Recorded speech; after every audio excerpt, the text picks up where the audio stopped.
Hello friends, welcome back to the healthcare today. Today we are going to discuss about ILD. Many times you see your neighbor or all your patients one of your relatives saying that I have been diagnosed with ILD. What is ILD? ILD is abnormal shrinkage of lungs.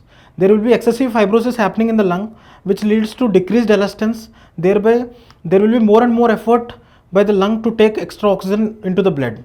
So patients will have very less oxygen in the blood. That's why they feel breathless. And what are the most common symptoms you see with ILD? With ILD, the first most common symptom you see is dry cough. Cough is never productive in ILD. And the other most common symptom which you see is breathlessness on exertion. When the patient is sitting comfortably in the early part of the ILD, when the diagnosis is very in the early phase, patient doesn't have breathlessness while sitting and while taking rest. But on exertion, even exertion like going to washroom, going to the loo, all these things will create a lot of problem. Patients will have increased breathlessness and patients will have difficulty in finding or coming back to the bed again. So this is called breathlessness on exertion. It is also one of the most common symptom which we see in early ILD.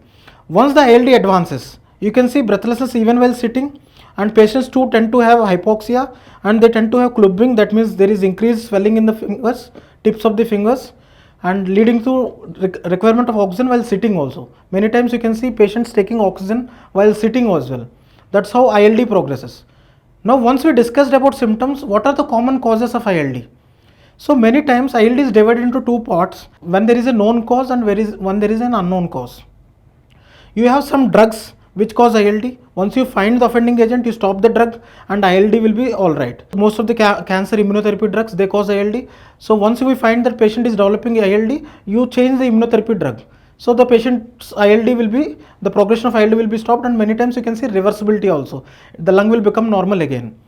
And there are few conditions like hypersensitive pneumonitis, where you can see allergy to bird droppings, pollens, all these things will irritate your airway or lung, leading to ILD.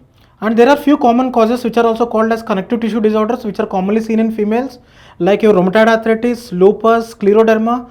These are also known causes where you can see lung damage, thereby leading to interstitial lung disease.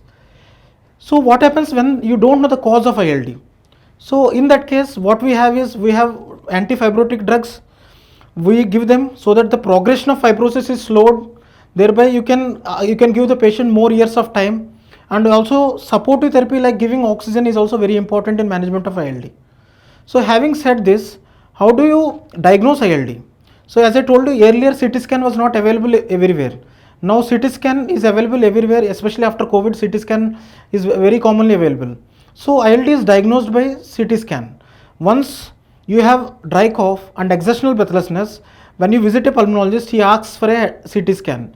Once you see the CT scan, the pulmonologist will have an idea which type of ILD it might be, and he does the basic workup to identify the cause. Once we identify the cause, you treat the cause, ILD will be under control. Unfortunately, if you don't know the cause, then we give you antifibrotics. As I told you, we give you antifibrotics to slow down the progress of fibrosis.